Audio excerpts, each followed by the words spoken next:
हाय दोस्तों, good morning, have a nice day. कैसे आप सब? आशा करता हूँ बहुत ही अच्छे होंगे, मस्त होंगे, बेहतर होंगे। मैं आपका मित्र एलिस बाग आप सभी को स्वागत करता हूँ मेरा छोटा सा यूट्यूब चैनल बाग लर्निंग स्टेशन पर। और आज मैं एक जॉब अपडेट लेकर आई हूँ आपके सामने। अगर आप उड़ीसा से बिलोंग करते हैं तो आपके लिए बहुत बड़ी खुशखबरी है।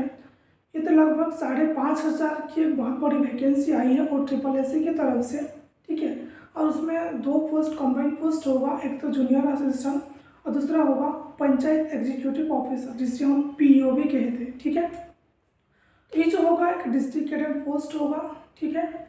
और उसका जो अपॉइंटमेंट होगा आपकी जिस डिस्ट्रिक्ट पर भी होगा, अगर ट्रांसफ़र होता है तो आपकी वही डिस्ट्रिक्ट पर ही होगा, इसलिए उसको डिस्ट्रिक्ट कैडर पोस्ट कहा गया है दोस्तों, ठीक है। तो चलिए हम उसको बताते हैं, उसका एज क्वालिफिकेशन क्या होगा, ठीक है। उसके बाद आपको जो एग्ज़ाम पैटर्न क्या होगा, किस तरह से होगा, सैलरी पे स्केल क्या होगा, इस सब के बारे में डिस्कस करेंगे। तो पहले मैं आपको बता दूँ कि जूनियर असिस्टेंट का जो वैकेंसी है ये लगभग 3099 है।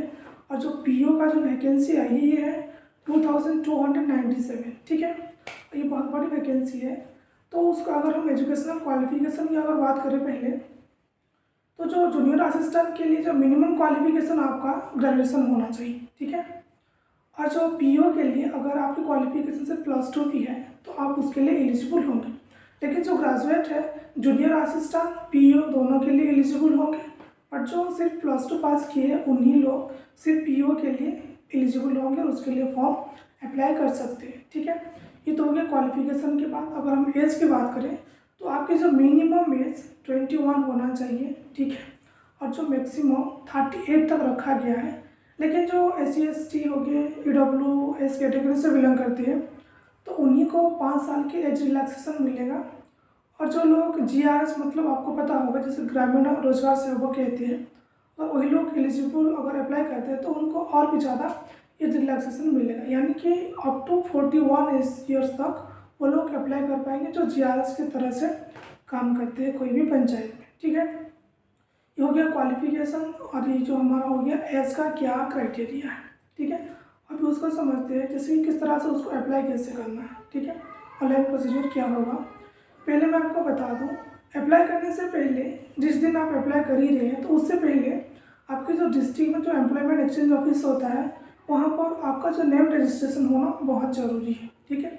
क्योंकि वो जो रजिस्ट्रेशन नंबर आपको डालना पड़ेगा, ठीक है।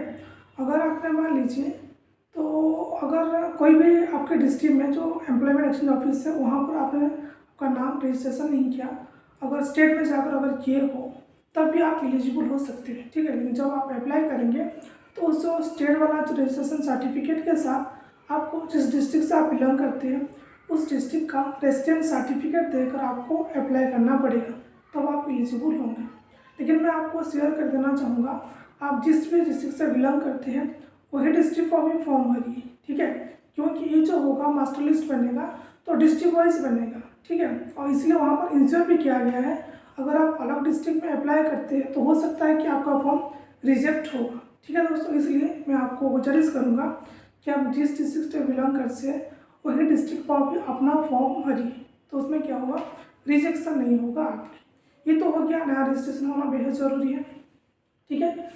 और साथ ही साथ जो आपकी जब आप अप्लाई करते हैं तो आपके पास एक फ़ोटो सिग्नेचर स्कैन करके रखिए। फ़ोटो का जो साइज़ बताया गया है 20 से लेकर 100 KB होगा।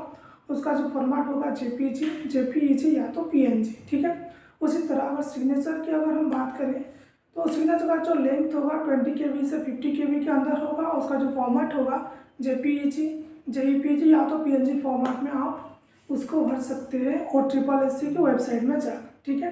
पहले आपको रजिस्ट्रेशन करना पड़ रहा है, अगर रजिस्ट्रेशन कर चुके हो तो री रजिस्ट्रेशन करके आप फॉर्म को फिल कर सकते हैं, ठीक है। तो ये हो गया ऑनलाइन प्रोसेस। तो चलिए अब बात करते हैं कि जो ये होगा हमारा, तो उसका एग्ज़ाम पैटर्न क्या होगा, कितने मार्क की एग्ज़ाम होगा वही आपको मैं बता देता हूँ। एग्ज़ाम की अगर बात करें तो पूरी जो टेस्ट होगा ये 2 पार्ट में होगा। एक तो होगा एक रिटन टेस्ट होगा और दूसरा होगा एक प्रकार की जैसे कि स्किल टेस्ट होगा, ठीक है। तो रिटन टेस्ट में आपको 180 मार्क का क्वेश्चन आएगा, ये सब ऑब्जेक्टिव होगा और आपको OMR शीट पर देना पड़ेगा, CBT नहीं होगा, ठीक है। जिस लोगों के लिए यानी कि CBT थोड़ा सा प्रॉब्लम होता है तो उन लोगों के लिए बहुत ही आसान है। तो आपको OMR में आपको गोला इसके भरना पड़ेगा, ठीक है। ABC ऑप्शन होगा, उसमें जो सही है उसको राउंड अप करना है आपको। ये तो 180 होगा। और उसमें जो सेक्शन होगा पहले मैं बता दूँ, जो इंग्लिश होगा ये होगा 40 मार्क्स का होगा, ठीक है। मैथ होगा 35, इंग्लिश 35, कंप्यूटर का जो जनरल अवेयरनेस होगा वही होगा 35, और GK GS का जो पेपर होगा वो भी 35 होगा। यानी कि कुल मिलाकर 180 होगा, ठीक है। 180 क्वेश्चन, आपको जो टाइम भी मिलेगा यानी कि 180 मिनट्स 3 आवर्स दैट इज, ठीक है। तो ये हो गया आपकी एग्जाम पैटर्न जब आप रिटन क्वालिफाई कर जाएंगे, ठीक है। आपकी जो डिस्ट्रिक्ट पर जितने भी वैकेंसी होगा उसका 3 टाइम्स आपको बुलाया जाएगा स्किल टेस्ट के लिए, और स्किल टेस्ट अगर आप क्वालिफाई कर चाहते हैं तो आपको अपॉइंटमेंट हो जाएगा, ठीक है। तो वहाँ पर जो जैसे कि आप अलग अलग एग्जाम दिए होंगे तो उसमें 0.25 का नेगेटिव मार्किंग होता है, लेकिन उस बार जो एग्ज़ाम होगा वहाँ पर PO और जूनियर असिस्टेंट के लिए जो नेगेटिव मार्किंग होगा 0.5 होगा। यानी कि अगर आपका 2 गलत होता है तो 1 मार्क आपसे डिडक्ट कर लिया जाएगा। तो उसी का आप ध्यान रखिए, जब भी आप एग्जाम हॉल में बैठेंगे तो जो नंबर नहीं आ रहा है उसको छोड़ दीजिए, स्किप कीजिए, और जो आ रहा है पहले कीजिए, अदरवाइज आप माइनस में चले जाएंगे, ठीक है। ये हो गया एग्जाम पैटर्न और सिलेक्शन की बात। एग्जाम डेट की अगर हम बात करें तो जैसे कि मेंशन किया गया है कि मैं सेकेंड या तो थर्ड वीक में हो सकता है एग्ज़ाम, ठीक है। मैं ऐसे मेंशन किया गया है तो पता नहीं, लेकिन सेकेंड थर्ड वीक या फिर लास्ट वीक में हो जाएगा। लेकिन आप मानकर चलिए आपके पास 2 महीना है, ठीक है। मार्च अप्रैल 2 महीना है, और फरवरी का कुछ दिन यानी कि 4-5 दिन तो ख़त्म हो गया है, ठीक है। तो उसी टाइम फ्रेम के अंदर आपको पूरी तरह से प्रिपेयर होना है, और उस दोनों में से कोई एक पोस्ट आपको लेना ही है, ठीक है। इसलिए आपकी जो मेहनत है अच्छी तरह से मेहनत कीजिए, लगन से कीजिए, दिल से कीजिए। आप भी अगर सरकारी एक एम्प्लॉय बनना चाहते हैं दोस्तों, ठीक है। तो हम भी क्लास लेंगे आपका, अगर आप चाहें तो, जैसे कि मैथ हो गया, इंग्लिश हो गया, कोई भी टॉपिक का, ठीक है। तो एक वाइट बोर्ड की ज़रूरत होगा उसके लिए, आपको समझाने के लिए। तो वाइट बोर्ड नहीं है, अभी आ जाएगा, ऑर्डर किए हैं। तो वाइट बोर्ड आ जाने के बाद क्लास भी लेंगे, ठीक है दोस्तों। फिर मिलते हैं। जय हिंद, जय भारत।